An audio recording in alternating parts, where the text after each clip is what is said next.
Hello everyone, welcome to GATE academy. तो आज मेरे साथ है अंशुल बावनकर, जिनका इस बार गेट 2025 में इंस्ट्रूमेंटेशन में 48 रैंक आया है और इलेक्ट्रॉनिक्स में 268 रैंक आया है। 2024 में इनकी बी कंप्लीट हुई है, इसका मतलब है कि 1 ईयर का ड्रॉप लिए थे। ये चंद्रपुर से है और इनका जो इंजीनियरिंग है वो नांदेड़ डिस्ट्रिक्ट से हुआ है। इनके फादर जो है वो हाई स्कूल में टीचर हैं, तो ये बड़ी प्राउड की बात है कि इतना अच्छा रैंक ये कन्वर्ट किए हैं। इनका थर्ड ईयर में 4000 रैंक था जब ये फर्स्ट टाइम गेट के एग्ज़ाम दिए थे। उसके बाद जब 2024 बी का लास्ट ईयर था, इनका 2300 रैंक था। इनको आईआईटी बॉम्बे में एसएसडी मिल गया था। आरए 3 इयर्स का जो कोर्स होता है आरए का, वो मिल गया था। उसके बाद वो ड्रॉप किया क्योंकि इनका जो ड्रीम है वो बार का ड्रीम है कि इनको बार या डीआरडीओ में जाना है। फिर इस बार जब ये 2025 में अपियर्स हुए तो बहुत ही बेहतरीन परफॉर्म किए। Instrumentation 48 rank, electronics 268 rank. ठीक है। तो Anshul, congratulation dear. Thank you sir. तो अभी तो तुमको अच्छा फील हो रहा होगा और इतना अच्छा रैंक लाने के बाद एक 3 साल तक पूरा का पूरा चला हुआ है। तो मेरे को ये बताओ कि सबसे जो इम्पोर्टेंट चीज़ है कि जब हम थर्ड ईयर में गेट का एग्ज़ाम दिए, फिर थर्ड ईयर के बाद फिर हम लास्ट ईयर में दिए और फिर ड्रॉप लिए, तो ये लगभग 3 साल की प्रिपरेशन है। तो 3 साल में अप्स एंड डाउन्स भी आए होंगे, कभी कभी लगा होगा कि पता नहीं अच्छा रैंक आएगा नहीं आएगा।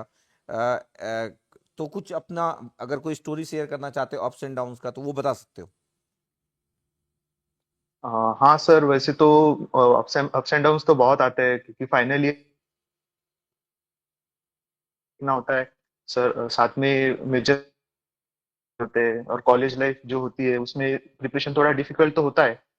लेकिन अभी मैंने सोचा था कि वही करना है, तो फिर उसकी वजह से वो थोड़ा मोटिवेशन भी आता था साथ में।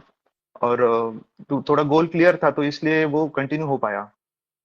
ठीक है, तो तुम्हारा ऑब्जेक्टिव क्लियर था कि मेरे को कन्वर्ट करना है। हाँ। ठीक है, तो जितने लोग भी तो सर कॉलेज में। इसकी वजह से हाँ। हाँ, बोल रहे थे, बोलिए, आप बोलिए। हाँ। सो हाँ सर, इसीलिए फाइनल ईयर का जो हो गया अटेम्प्ट, तो उसके बाद मैंने वही सोचा था कि करना है तो अभी इसी में करना है। तो इसकी वजह से मैंने फिर कंटिन्यू किया इसको, प्रिपरेशन को ही। ठीक है। और बस एक्सेल थोड़ा और प्रैक्टिस कर करके थोड़ा एक्सपर्टीज बढ़ाने की ट्राई किया था। ठीक है, ओके। मेरे को ये बताओ अंशुल कि जैसे तुम थर्ड ईयर में 4000 रैंक लाए, फिर उसके बाद ये रैंक लाए हो। तो एक स्टूडेंट को अपने थर्ड ईयर के अटेम्प्ट को वेस्ट नहीं करना चाहिए। मेरे को लगता है कि एक स्टूडेंट को अपने थर्ड ईयर के अटेम्प्ट को भी अच्छे से देना चाहिए, क्योंकि जो हम फंडामेंटली जब हम आगे बढ़ते जाते हैं तो जो हमारे कंसेप्ट होते जाते हैं डे बाय डे बढ़ते जाते हैं।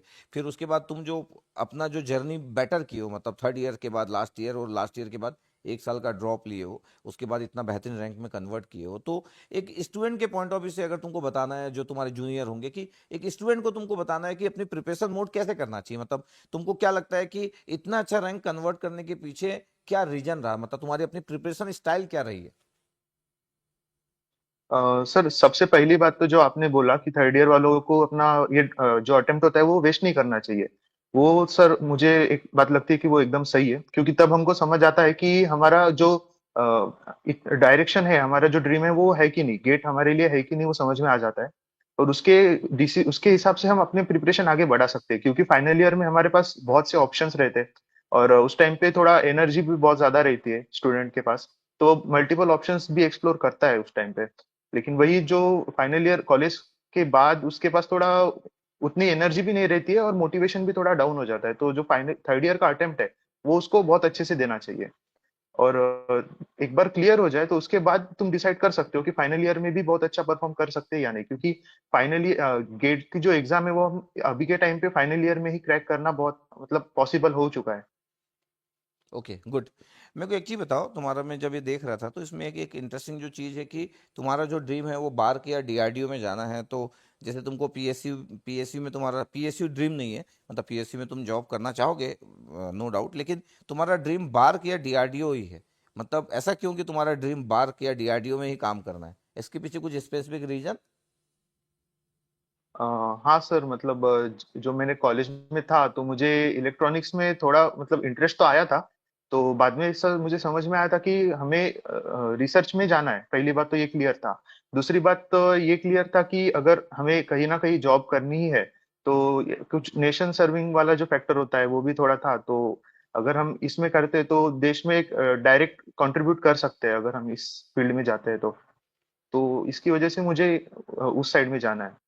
ओके, ठीक है, गुड है। तुम टेस्ट सीरीज से रिलेटेड कुछ बता सकते हो कि तुम टेस्ट सीरीज किस किस का ज्वाइन किए, और टेस्ट सीरीज जब तुम अपना एग्जाम देते हो तो टेस्ट सीरीज का यूज तुम कितने अच्छे तरीके से किए, टेस्ट सीरीज का क्या एडवांटेज हुआ, जब तुम लास्ट ईयर में थे तो कितने पेपर दिए, लेकिन जब तुम ड्रॉप लिए तब तुम कितने पेपर दिए, मतलब ये ट्रांजिशन मोड में टेस्ट पेपर को कैसे यूज किए, तो एक अच्छा आइडिया टेस्ट सीरीज का। हाँ, तो सर फाइनल ईयर में जो मैंने एग्जाम दिया था उस टाइम पे मैंने मेरा मेजर फोकस तो सिर्फ सब्जेक्ट कवरिंग पे ही हो गया था। और सर ना ही ज्यादा प्रैक्टिस भी उतनी नहीं थी। तो टेस्ट सीरीज तो मैंने सिर्फ नाम के लिए दिया, ऐसे 4-5 टेस्ट सीरीज दे दिए, बस हो गया। उसमें भी ना ही मैंने कुछ प्लानिंग किया था, ना ही कुछ ऐसा कुछ ओरिएंटेशन किया था। तो उस टाइम पे मुझे कुछ उसका इंपॉर्टेंस समझ में नहीं आया। लेकिन जब एग्जाम हो चुका तब मुझे समझ में आया था कि यहाँ पे जो मिस्टेक्स हुए हैं मेरे, वो मेरे मैं उसको टेस्ट सीरीज में ही कवर कर सकता था। तो इसीलिए ये चीज मैंने मेरे फाइनल ईयर के मतलब ड्रॉप ईयर के जो अटेम्प्ट था उसमें उसको यूटिलाइज किया। तो इस साल मैंने जो प्रिपरेशन किया था वो मेजरली टेस्ट सीरीज ओरिएंटेड और रिवीजन ओरिएंटेड था। तो ओके। ऐसे, और टेस्ट सीरीज का जो मतलब सिर्फ टेस्ट सीरीज देने के बाद मेजरली हम ये करते हैं कि सिर्फ टेस्ट सीरीज देते जाते हैं, मार्क्स देखते हैं, अच्छे आए तो खुश होते हैं, नहीं आए तो डिप्रेस हो जाते हैं और आगे जाते हैं। लेकिन इस साल मैंने वो थोड़ा उसको ठीक करके उसको एनालाइज करना ज्यादा प्रेफरेबल समझा, उसको प्रॉपरली टेस्ट सीरीज को यूज किया। बुक मार्क का जो ऑप्शन रहता है उसको समझा, उसको यूज किया। जो क्वेश्चन नहीं आते थे उनका स्क्रीनशॉट लेके रखा, कि मतलब लिख के रखना और स्क्रीनशॉट लेके रखना, उससे थोड़ा टाइम बच जाता है। मतलब स्क्रीनशॉट अगर लेके रखते हैं तो उसको समझ में आने के लिए। तो वो सब का यूज किया मैंने और उससे मेरा जो कंसेप्ट क्लियरिटी है वो भी बहुत अच्छा हो गया था इस सीरीज की मदद से। ओके, तुम टेस्ट सीरीज बता सकते हो किस किस का लिया, ऐसा कुछ नहीं, नाम ले सकते हो जिसका भी तुमको लेना। हाँ सर, टेस्ट सीरीज जो है मैंने इस साल जो स्टार्टिंग में मैंने गेट एकेडमी का यूज किया है। और साथ में जो एंड एंड में थोड़ा मेडिजी का भी मैंने टेस्ट सीरीज लिया था। ओके, ठीक है। तो टेस्ट सीरीज एक स्टूडेंट को अगर अच्छा रैंक लाना है तो टेस्ट सीरीज कितना इंपॉर्टेंट है, अगर एकदम अच्छा रैंक लाना है, जैसे तुम 48 रैंक लाया हो इंस्ट्रूमेंटेशन में, इलेक्ट्रॉनिक्स में 268 रैंक लाया, वैसे तुम्हारा ब्रांच तो इलेक्ट्रॉनिक्स है, तो टेस्ट सीरीज का इंपॉर्टेंस कितना है इतना गुड रैंक लाने के लिए। सर टेस्ट सीरीज तो वैसे तो जो इसेंशियल थिंग्स होती है उसी में आता है। जैसे अगर मैं बोलूँ कि अगर एक एग्जाम क्रैक करने के लिए क्या इंपॉर्टेंट है, तो सर सबसे सबसे इंपॉर्टेंट तो मैं बोलूंगा रिवीजन है, सबसे इंपॉर्टेंट। उसके बाद सर टेस्ट सीरीज ही आता है। सिलेबस कवरेज तो सर वो इसेंशियल है, लाइक वो तो सबसे पहला करना ही पड़ता है। लेकिन सबसे जो इंपॉर्टेंट है, जो तुम्हारे रैंक में इफेक्ट करता है, रिफ्लेक्ट होता है, वो तुम्हारा रिवीजन और टेस्ट सीरीज ही होता है, कि तुम कितना अच्छे से उसको यूटिलाइज किए हो। ओके, ठीक है। मेरे को ये बताओ तुम्हारा फेवरेट सब्जेक्ट क्या है, और क्यों वो फेवरेट सब्जेक्ट जो है वो क्यों है। सर मेरा फेवरेट सब्जेक्ट कंट्रोल है और दूसरा एनालॉग है। तो सर ये इसलिए फेवरेट सब्जेक्ट है क्योंकि कंट्रोल जो है वो मैंने सबसे पहले चालू किया था। तो जिसकी वजह से जो पहला सब्जेक्ट होता है हम उसमें बहुत ज्यादा टाइम इन्वेस्ट करते हैं। हम्म। तो इसलिए वो उसको ज्यादा पढ़ा है और अच्छे से पढ़ा था, और सर आपसे ही पढ़ा था वो। तो ओके। उसके लिए वो थोड़ा ज्यादा फेवरेट हो गया। उसके और जो एनालॉग है उसका सर ऐसा है कि मैंने फाइनल ईयर के अटेम्प्ट में एनालॉग उतने अच्छे से किया नहीं था। मतलब पढ़ा था, लेकिन जब एग्जाम दे के आया तब समझ में आया कि मेरा उतना प्रिपरेशन था नहीं, और ये एक इंपॉर्टेंट सब्जेक्ट होगा रैंक लाने के लिए। तो इसलिए सर इस साल मैंने एनालॉग को थोड़ा बहुत अच्छे से और डेप्थ में पढ़ा, जिसकी वजह से वो थोड़ा इस साल मेरा सब्जेक्ट अच्छा हो गया। ओके, क्योंकि एनालॉग सर्किट ना, तुम अभी बाद में भी जो काम करने वाले हो, जो फ्यूचर में तुम मतलब बार्क में या डीआरडीओ में कभी मौका मिलता है, मेरे तो गुड विशेष है कि बार्क में हो जाए, तो एनालॉग सर्किट बहुत काम आने वाला है, मतलब तुम्हारा जो फ्यूचर है, तुम्हारा रिसर्च मोड में जो तुम काम करोगे वहाँ पे एनालॉग सर्किट का अच्छा खासा यूज तुमको देखने को मिलेगा। तो एनालॉग हाँ। सर्किट एक इलेक्ट्रॉनिक्स स्टूडेंट का तो हमेशा गुड होना चाहिए, ऐसा मेरा मानना है। ठीक है। और मेरे को ये बताओ कि जैसे सब लोग बोलते हैं कि नोट्स या शॉर्ट नोट्स, तो तुम शॉर्ट नोट्स बनाते थे या शॉर्ट नोट्स नहीं बनाते थे? तुम अपने नोट्स तो थे उसी को रिवीजन करते थे कि बाद में शॉर्ट नोट्स भी बनाते थे? और लास्ट मोड में तुम सिर्फ शॉर्ट नोट्स को ही पढ़ते थे, फिर मेन नोट्स को नहीं पढ़ते थे? क्योंकि इसमें अलग अलग लोग, अलग अलग टॉपर्स का अलग अलग थॉट है। और मेरे को लगता है कि सबका अपना स्टाइल होता है कि कुछ लोग नोट्स बनाते और उसी से पढ़ते, कुछ लोग नोट्स के बाद शॉर्ट नोट्स भी बनाते और फिर लास्ट में शॉर्ट नोट्स पढ़ते। तुम्हारा अपना अप्रोच क्या था? हाँ सर, इसमें ना थोड़ा मेरा थोड़ा डिफरेंट अप्रोच हुआ है, ओके। क्योंकि जो मैंने जो क्लासेस तो किए, क्लास शॉर्ट नोट्स यूज किया। जब रिवीजन करता था, मतलब जब टाइम था, तो उस टाइम पे सिर्फ मेन नोट्स, उस टाइम पे कुछ बाकी कुछ नहीं, सिर्फ नोट्स पढ़ो, उसको और अच्छे से करते जाओ, ये पहला प्रायोरिटी था। और साथ में जब सब्जेक्ट ऑलमोस्ट, जब रिवीजन एक दो या तीन बार तो कम से कम हो जाए, तब मैं उसका शॉर्ट नोट्स बना लिया था। लेकिन सर, जो मैंने ऑब्जर्व किया था लास्ट ईयर के अटेम्प्ट में, तो मुझे समझ में आया था कि जो क्वेश्चंस आ रहे, वो बहुत से कंसेप्चुअल बेसिस पे ज्यादा आ रहे थे इस मतलब 2-3 सालों से। तो मुझे समझ में आ गया था कि मेजरली मुझे कंसेप्ट को और अच्छे से करना है, उसको ज्यादा से ज्यादा ब्रश करना है, इस पे ज्यादा फोकस करना था। तो सर, मतलब 2-3 सब्जेक्ट्स का सर ऐसे था मेरा कि 2 से 3 सब्जेक्ट, जैसे ईएमएफटी हो गया, और दूसरा नेटवर्क हो गया, ये 2-3 सब्जेक्ट के लिए सर मैंने शॉर्ट नोट्स यूज किया था। साथ में सिग्नल सिस्टम, उसके लिए शॉर्ट नोट्स था। जबकि जो ईडीसी है, एनालॉग है, कम्युनिकेशन सिस्टम था, उन सब्जेक्ट्स के लिए सर मैंने जो मेन नोट्स होता है उसी को यूज करना ज्यादा बेटर समझा। थोड़ा जो कंसेप्ट वीक थे उसको लेक्चर देख के थोड़ा उसको ठीक किया, क्योंकि जो कुछ है सर, जो हम क्वेश्चन सॉल्व करते हैं वो तो एग्जाम में नहीं आता है। जो कंसेप्ट है वही आएगा। उसकी वजह से मैंने कंसेप्ट को और अच्छा करना वो बेटर समझा। तो सर ऐसे 2-3 सब्जेक्ट्स के लिए अलग अलग प्रिपरेशन रखा था मैंने। Okay, good.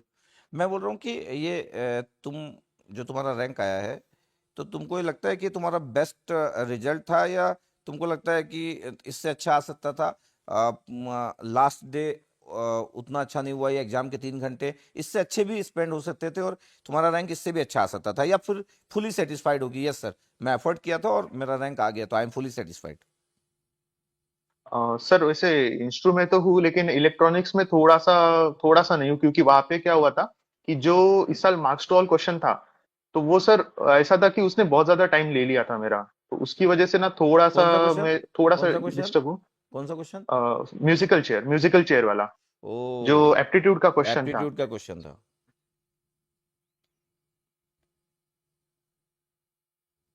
उसकी वजह से थोड़ा सा गड़बड़ हो गया, मतलब उसमें 5 से 7-8 मिनट तक चले गए थे, तो बाकी तो अच्छा हो सकता था। अच्छा, तो उसमें तुम्हारा टाइम गया। ठीक है, बाकी बाकी फिर तुम हाँ, बाकी सेटिस्फाइड हो तुम ना? हाँ। वही सर, एग्जाम में थोड़ा वो समझ गया आया था। इस साल का जो पेपर है वो आसान है, लेकिन बहुत सारा कंसेप्चुअल ज्यादा है। मतलब कुछ भी इधर उधर मैंने ऑप्शन टिक कर लिए, या फिर कुछ भी लैक ऑफ इंफॉर्मेशन रहा मेरा, तो वो ऑप्शन गलत हो जाएगा, ये समझ में आ गया था पेपर के स्टार्टिंग में। तो मैंने वो थोड़ा अच्छे से आंसर टिक करना, और जो कंसेप्ट है उसको वेरीफाई करके टिक करना, ये ज्यादा बेटर समझा। तो- और वैसे भी इस साल जो इलेक्ट्रॉनिक्स का पेपर था, वहां पे सर एमएसक्यू और एनटीए बहुत ज्यादा आ रहे थे, बहुत ज्यादा आ हम्म। गए थे। बहुत ज्यादा आए थे, हाँ, तो यस। वो तो। हाँ, ठीक है। मेरे को एक चीज बताओ, तुम नांदेड़ में नांदेड़ डिस्ट्रिक्ट से तुम अपनी इंजीनियरिंग की हो, तो वहाँ पे जो कॉलेज था वो गवर्नमेंट ऑटोनोमस कॉलेज था ना? तो वहाँ पे कैसा माहौल था अपना, यस सर। मतलब गेट को लेके कैसा माहौल था, या फ्रेंड सर्कल में अपना स्टडी का कैसा माहौल था? कि तुमको अपना खुद का ज़्यादा इनपुट देना पड़ा, कि माहौल था स्टडी का और मिलके पढ़ते थे, ग्रुप अच्छा था, स्टडी का माहौल था, कैसा था? सर वैसे तो अच्छा ही था, मतलब कॉम्पिटिटिव के लिए तो सपोर्टिव वातावरण, एनवायरनमेंट था। साथ में मेरे कुछ दोस्त भी थे प्रिपरेशन करने के लिए, और जो मेरा फ्रेंड सर्कल था वो भी बहुत सपोर्टिव था वैसे। और कॉलेज के एक प्रोफेसर्स भी थे जिन्होंने थोड़ा मतलब गेट के लिए मोटिवेट कर रहे थे। तो अच्छा, ऐसे एनवायरनमेंट तो था। इन्वायरमेंट था ना? Okay, good. अभी मेरे को बताओ हाँ, कि आईआईएससी बेंगलोर से अभी क्या बोलते, इंटरव्यू कॉल लेटर आया होगा ना? हाँ सर। कौन कौन सी ब्रांच के लिए आया है? सर वहाँ पे माइक्रो इलेक्ट्रॉनिक्स एंड वीएलएसआई के लिए एक आया है, और दूसरा इलेक्ट्रॉनिक सिस्टम डिजाइन करके जो 2 ब्रांचेस है वहाँ पे आया हुआ है। तो अभी सिर्फ और आईआईएससी बेंगलोर में ही अभी इंटरव्यू आया ना, और अभी किसी और दूसरे आईआईटी से नहीं आया ना? हाँ, नहीं नहीं सर, आईएससी सबसे पहले लेके आता है, ये और क्या बाकी के थोड़ा डेट, क्या लेट है आते हैं। डेट, क्या है? 16 और 17। 16 और 17 अप्रैल, ओके। मेरे को बताओ कि आईआईटी बॉम्बे में जब तुम लास्ट ईयर 2300 रैंक था, तो आरए तुमको मिला था, तो थोड़ा सा बताओगे कि 2300 रैंक आने के बाद आईआईटी बॉम्बे का आरए कैसे मिल गया था, मतलब क्योंकि स्टूडेंट को कई बार लगता है कि सर आईआईटी बॉम्बे तो पहुंच नहीं पाएंगे। आरए 3 इयर्स का कोर्स स्टूडेंट को बता देता हूं मैं। तो मेरे को बताओ कि हाँ ये नॉर्मल एमटेक और आरए में क्या डिफरेंस है, अगर थोड़ा सा आइडिया हो तो तुम ये बता सकते हो। सेकंड ये बता सकते हो कि 2300 रैंक के बाद भी तुमको आईआईटी बॉम्बे का आरए कैसे मिल गया था, अलग बात है तुम लेफ्ट कर दिए, तो ये थोड़ा सा जानना है हमको। सर, सबसे पहले तो जो एमटेक का आरए है और टीए है, इसमें कोर्स के वाइज कोई डिफरेंस नहीं है। सिर्फ एक ही डिफरेंस आता है, जो कि ये एमटेक टीए 2 इयर्स का होता है, ये 3 इयर्स का होता है। अभी ये 3 इयर्स का है, इसकी वजह से हमको एक ड्यूटी भी दी जाती है। जैसे जो मेरा आरए का सिलेक्शन हो गया था, वो एक लैब के लिए हुआ था। अ, वैसे ही आईआईटी बॉम्बे में दो तरह के आरए को सिलेक्शन होता है, एक इंस्टीट्यूट आरए और एक प्रोजेक्ट आरए। जैसे कि प्रोजेक्ट आरए जो होते हैं वो प्रोफेसर सिलेक्ट करते हैं एक पर्टिकुलर प्रोजेक्ट के लिए, जहाँ पे उसको 3 साल सिर्फ एक ही प्रोजेक्ट पे काम करना होता है, साथ में अपना कोर्स खत्म करो। तो इसकी वजह से हमको कोर्स, अपना एमटेक का कोर्स और साथ में लैब के लिए भी बहुत सारा टाइम डेडिकेट करना होता है, इसलिए जो कोर्स है उसको एक्सटेंड करके 3 साल का बनाया जाता है। बाकी जो टीए कोर्स है और जो आरए कोर्स है एमटेक का, उसमें कोई डिफरेंस नहीं है। इवन जो क्लासेस होती है वो भी सिमिलर ही होती है। स्टाइपेंड वगैरह भी सेम मिलता है ना? नहीं, स्टाइपेंड थोड़ा आरए में ज्यादा होता है, कितना मतलब मिलता है? 1000 ज्यादा था। 13,400 था। वो 12,400 होता है, 13,400 था ना? ओके, ये मेरे हाँ, को नहीं पता यस था सर। कि 1000 ज़्यादा मिलता है। ये मेरे को नहीं पता था, ठीक है। हाँ मेरे को बताओ कि 2300 रैंक के बाद आईआईटी बॉम्बे का आरए कैसे कन्वर्ट किए थे, मतलब जिस समय लास्ट ईयर में थे तो डायरेक्ट काउंसलिंग हुआ था हाँ कि सर, इंटरव्यू रिटर्न सब हुआ था? सब हुआ था सर, इंटरव्यू रिटर्न हो गया था। सबसे पहले सर, लास्ट ईयर ना जो रैंक आया था, उस टाइम पे मैं उतना सेटिस्फाइड तो था नहीं, क्योंकि मेरा वो एक अच्छा अटेम्प्ट था, बस एक एग्जाम एग्जाम में थोड़ा बिगड़ गया था। एग्जाम बिगड़ गया जाने की वजह से वो उतना मैं खुश नहीं था। लेकिन मैंने जितने अपॉर्चुनिटीज थे वो सारे एक्सप्लोर किए। तो लास्ट ईयर भी मुझे आईआईटी बैंगलोर का कॉल आया था कम्युनिकेशन के लिए, और आईआईटी बॉम्बे से कॉल आया था मुझे ये एसएसडी के लिए। तो मैंने सोचा कि क्यों ना चले ही जाए, इंटरव्यू दे दे। तो मैं खुश तो था नहीं, लेकिन मैंने सोचा कि करते हैं, जितने अपॉर्चुनिटीज है वो सब एक्सप्लोर करते हैं। तो सर वहां पे गया, तो सबसे पहले वहां पे आईआरए का इंटरव्यूज हो रहे थे। उसके बाद सर जो मेरा जो सिलेक्शन हुआ था वो लैब में हुआ था, मतलब इंस्टीट्यूट आ रहे। तो वहां पे सबसे पहला राउंड हुआ था एप्टीट्यूड राउंड और टेक्निकल राउंड, जहाँ पे उन्होंने रिटन टेस्ट लिया था। उसके बाद हुआ था सर स्किल टेस्ट। तो स्किल टेस्ट में उन्होंने प्रैक्टिकल करना था हमको, जैसे ब्रेड बोर्ड पे उन्होंने एक सर्किट दिए थे 3 स्टेज में, तो उसको कंप्लीट करना था। जैसे एम्पलीफायर का यूज करके सर्किट बनाना था, और उसको रिजल्ट प्रूफ करना था, वो दूसरी टेस्ट थी। तो उनके बेसिस पे सिलेक्शन थे। तो सर मेरा इंटर जो रिटर्न एग्जाम थी वो तो अच्छा गया था, क्योंकि वहाँ पे वो मोस्टली एनालॉग बेस्ड था, और साथ में एप्टीट्यूड था, उतना तो मैनेज हो गया था। जो सेकंड था स्किल टेस्ट, उसमें सर ये होता था कि जो सर्किट बनाने थे, मेरे कॉलेज के टाइम पे मैंने मतलब प्रैक्टिकल में थोड़ा अच्छा था, तो जिसकी वजह से उसका उसको मुझे वहां पे बहुत हेल्प मिला। तो प्रैक्टिकल वो सब अच्छा होने की वजह से सर ये मेरा सिलेक्शन हुआ है। ओके, इसलिए तुम्हारा हाँ 2300 रैंक के बाद भी तुम्हारा आरए मिल गया। इसका मतलब है कि अगर किसी का रैंक थोड़ा सा पीछे भी आता है और लेकिन उसके पास बाकी हाँ, स्किल वगैरह है तो वो एक अच्छा रैंक, अच्छा आईआईटी भी कन्वर्ट कर सकता है, ठीक है। कन्वर्ट बिल्कुल कर सकता है ये एक सर। अच्छी बात है। मेरे को क्यों। एक चीज बताओ कि हाँ 2300 रैंक में पिछली बार और कौन कहाँ कहाँ से कॉल आया था, मतलब कॉल कहाँ कहाँ से आ गया था? सर, आईएससी बैंगलोर से एक आया था, वहां पे कम्युनिकेशन के लिए, और दूसरा सर आईआईटी बॉम्बे के लिए। तो सर ज्यादा, और मैंने बाकी कई जगह पे अप्लाई ही नहीं किया था, सिर्फ ये दो ही आईआईटी और आईएससी बैंगलोर से यही पे अप्लाई किया था। अच्छा, तो बाकी तुम वहां से आईआईटी कॉल अप्लाई आया, नहीं फिर किए थे मैंने क्या? ऐसा किया। हाँ सर, वो एग्जाम बिगड़ गया, उसके चक्कर में कुछ अप्लाई ही नहीं किया था। ऐसे हो गया था। मैं सोचा था कि मतलब अभी एनआईटी त्रिची ही ज्वाइन करना है, तो ज्यादा क्यों करूँ। तो फिर ऐसा हो एनआईटी गया था। त्रिची, एनआईटी त्रिची अप्लाई किए थे तो कि नहीं किए थे? अप्लाई ही नहीं किया सर, फिर बाद में तब तक आ अच्छा, गया था आईआईटी बॉम्बे का। अच्छा, मन खराब हो गया था। तो तुम्हारा ये मानना है कि हाँ, 2300 रैंक में तुम बाकी जगह भी अप्लाई करते तो कॉल तो आता ही? कॉल तो आता था सर, एक्सप्लोर तो करना चाहिए था एटलीस्ट, एक्सप्लोर ऐसे तो लग करना रहा चाहिए था ना, यस, ये गुड पॉइंट है कि हर हाँ जगह तो आईआईटी में एक्सप्लोर किया ही जा सकता था ना। तो जितने भी स्टूडेंट लोग हैं, जिस बात का ध्यान रखिएगा कि कभी आपका रैंक नहीं आ पाया, मतलब आप एफर्ट किए उतना रैंक नहीं आ पाया, आपका पता चला कभी 1800 रैंक आ गया, 1700 रैंक आ गया, तो आपके पास तो भी पॉसिबिलिटी रहती है। इसलिए आप पूरे देर जो एफर्ट करते हो, जो आप अपना कॉन्फिडेंस रखते हो, जितना भी आप इनपुट मारते हो, कहीं ना कहीं किसी ना किसी दिन कनेक्ट होता जरूर है। इसलिए हर बार आपके अकॉर्डिंग नहीं होती लाइफ में, इसलिए आप लगे रहो, ये सबसे इंपॉर्टेंट चीज़ है। और अंशुल, और कोई स्पेसिफिक पॉइंट जो तुमको स्टूडेंट को बताना चाहिए, जो तुमको लगता है कि सर मैं अगर अपना कोई भाई होता, छोटा भाई, तो उसको अगर मेरे को कुछ बताना रहता तो मैं एक दो पॉइंट तो और बता देता? तो एटलीस्ट अपन इस सेशन को एंड करते हुए कुछ तुम्हारे इंपॉर्टेंट पॉइंट ले सकते हैं। हाँ सर, सबसे पहला जो पॉइंट है वो तो मैं यही बताना चाहूंगा कि जितनी चीजें तुम्हारे सामने है वो एक्सप्लोर करो। कोई भी चीज को ऐसे नहीं कि हमको नहीं चाहिए और ये नहीं करना है। दूसरा, जो डिसिप्लिन है और मतलब अगर तुमने सोचा है कि ये करना है तो उसको अच्छे से करो, अपना पूरा बेस्ट दे के करो। और सर तीसरा, अगर मैं कुछ बताना चाहूंगा तो प्रिपरेशन के रिलेटेड, तो सर पूरे प्रिपरेशन में सिर्फ एक ही चीज है जो सबसे ज्यादा इंपॉर्टेंट होती है, वो मतलब सिर्फ रिवीजन है सर। क्योंकि मेरे प्रिपरेशन में मैंने जो देखा है, सिर्फ लेक्चर करने से सिलेक्शन नहीं आएगा या फिर सिर्फ टेस्ट सीरीज देने से सिलेक्शन नहीं आएगा। वो कंसेप्ट तुम्हारे दिमाग में होने चाहिए और उसका यूटिलाइजेशन उसके बाद टेस्ट सीरीज में आता है। तो सबसे पहला जो है वो रिवीजन आता है, तो रिवीजन सबसे पहला फोकस होना चाहिए स्टूडेंट को। Okay, it's good thing. और अंशुल के बारे में बता देता हूँ कि महाराष्ट्रियन है, बावनकर जो सरनेम है, मैं भी महाराष्ट्रियन हूँ। तो ठीक है, हम लोग दोनों ही महाराष्ट्रियन हैं। तो अंशुल, अभी तो पेरेंट्स लोगों को बड़ा अच्छा लग रहा होगा, पापा हाई स्कूल में टीचर है, फैमिली को अच्छा लग रहा होगा, रिलेटिव्स को अच्छा लग रहा होगा। रिलेटिव्स में तो कुछ लोग को अच्छा लगता है, कुछ लोग को अच्छा नहीं लगता है, लेकिन ये एक अच्छा सोसाइटी जो चारों साइड रहती है, जो सब जानते होंगे पेरेंट्स को, उनको बड़ा अच्छा लग रहा होगा। तो अच्छी है, प्राउड फीलिंग है। तो अभी इस वाले टाइम को एंजॉय करो। ये वाला टाइम तो क्या होता है, बार बार सेम टाइम रहता नहीं है, तो जो भी एक अच्छा टाइम रहता है उसको अच्छे से एंजॉय करना चाहिए। Good thing. और मेरी बेस्ट विशेष है। और मैं एक और चीज़ चाहता हूँ कि जब तुम जितने भी जगह इंटरव्यू दो, तो इंटरव्यू पूरा देने के बाद एक वीडियो जरूर बनाना, जिसमें कि अपना एक्सपीरियंस शेयर कर देना कि मैं यहाँ यहाँ गया था और यहाँ यहाँ पे इंटरव्यू में या रिटर्न में क्या क्या हुआ था।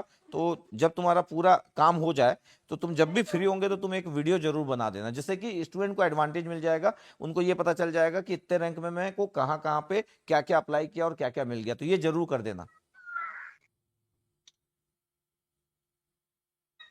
बिल्कुल। है ना अंशुल? हाँ हाँ सर, बिल्कुल। ठीक है अंशुल। तो चलो फिर, तुम्हारे ठीक है टाइम के सर। लिए थैंक यू वेरी मच, और बेस्ट विशेस यार। तुम जो भी चाहते हो लाइफ में तुमको मिले, है ना? My best wishes. Thank you sir, thank you. Okay, thank you. Okay, thank you sir.